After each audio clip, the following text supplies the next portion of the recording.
Fala aí, pessoal, bem-vindos a mais uma videoaula aqui do canal do PET. Hoje nós vamos estar dando continuidade na disciplina de Mecânica 3 e a gente vai estar tentando resolver mais um exercício sobre a temática de equações de movimento de dinâmica que a gente desenvolveu nas últimas videoaulas, que foi o desenvolvimento das equações de força e de momentos para corpos rígidos, né? Nesse caso aqui, a gente vai estar trabalhando com dois corpos, né, em formato de cilindros. Como vocês podem ver, a gente está resolvendo o exercício 37 do capítulo 6 da sexta edição do Merriam, e ele dá para a gente dois casos. O caso A, que é um cilindro, só que em formato de anel, né, ele é vazado no centro, e ele está fixo ali naquele pino no ponto O. E o caso B é um cilindro maciço, ele é totalmente maciço, que também está fixo ali no ponto O. E ele pede para a gente calcular qual vai ser a força suportada por esse pino ali em O, que está fixando os cilindros, e a aceleração angular deles no momento que a gente solta eles a partir do repouso. Então, o que vai estar acontecendo nesse caso? Aqui embaixo a gente fez um diagrama de corpo livre, né, desses dois cilindros.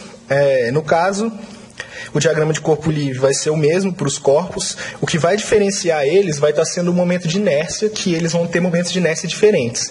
E vocês podem obter o valor desses momentos de inércia para essas figuras na tabela 4 do apêndice D desse livro, né, que ele tem momento de inércia para vários tipos de figura, momento de inércia de massa, no caso, né, que é o que a gente usa aqui para dinâmica. E com isso vocês vão estar conseguindo equacionar as equações de momento que a gente viu nas videoaulas anteriores. Bom, para começar, a forma mais fácil da gente começar o nosso exercício é tentando obter a aceleração angular.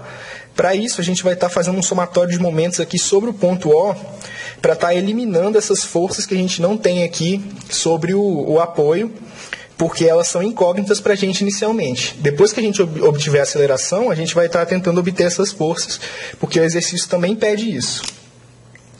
Então, se a gente começar a letra A primeiro, se a gente fizer um somatório de momentos em O,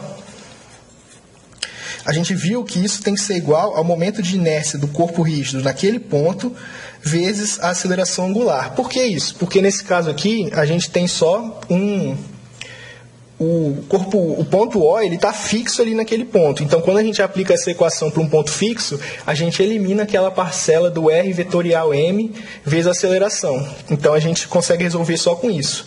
Lembrando que o momento de inércia tem que ser em relação ao ponto que a gente está calculando o momento.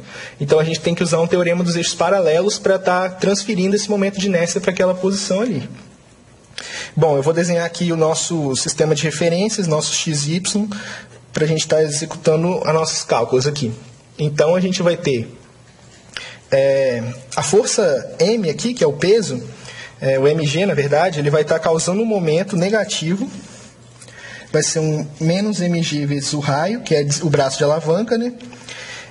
E a única força que vai estar causando momento, nesse nosso caso, o nosso momento de inércia tabelado, ele vai ser mr ao quadrado, em relação ao centro de gravidade do disco.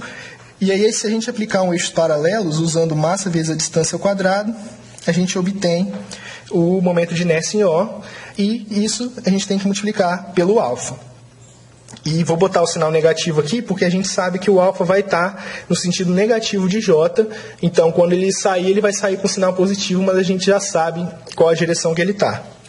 Então, se a gente fizer essas contas aí, a gente obtém o nosso alfa para o primeiro caso, que vai dar G sobre 2R.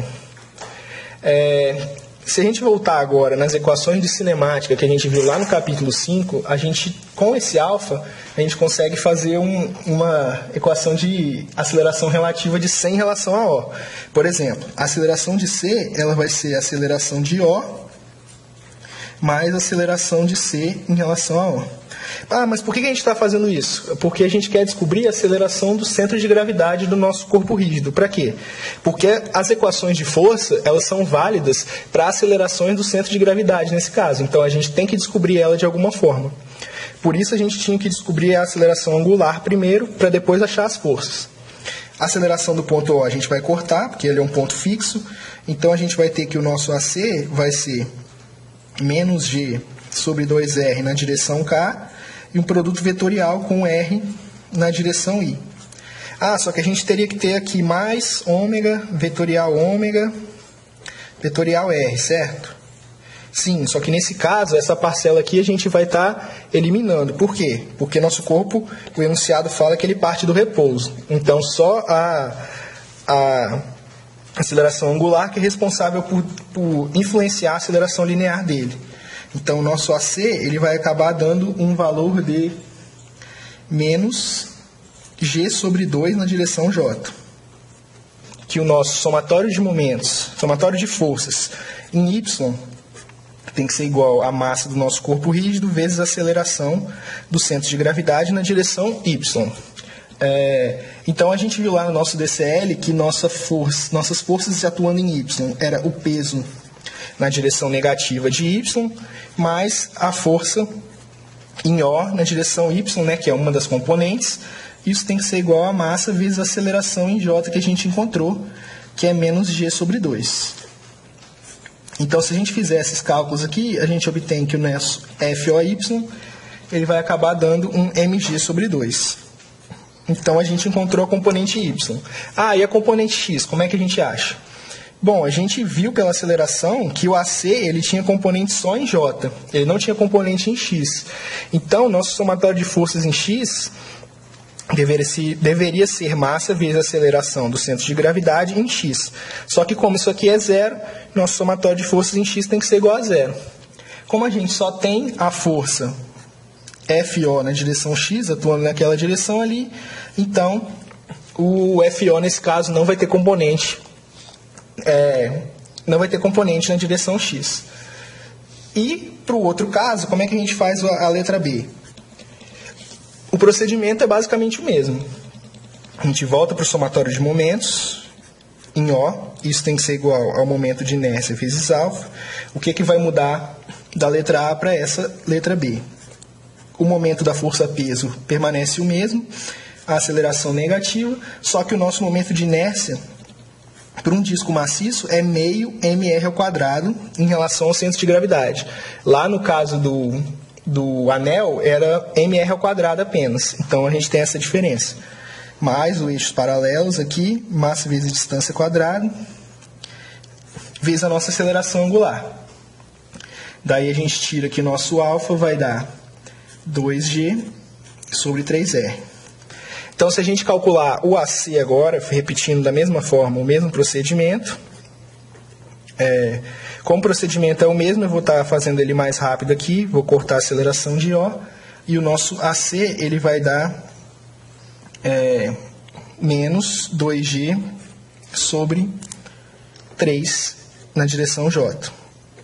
Lembrando que nesse caso, de cortar novamente o ômega, por quê? Porque ele parte do repouso. E por fim, fazendo o somatório de forças em Y e depois o somatório de forças em X. Primeiro em Y, a gente vai ter que menos mg mais FOY tem que ser igual a massa vezes menos 2G sobre 3, que é a nossa aceleração. Então, o nosso FOY ele vai dar um valor de mg sobre 3. E o somatório de forças em X também vai ter que ser igual a zero, porque pelos cálculos de AC a gente viu que não temos componente da aceleração do centro de gravidade na direção X. Então, o nosso FOX vai ser igual a zero.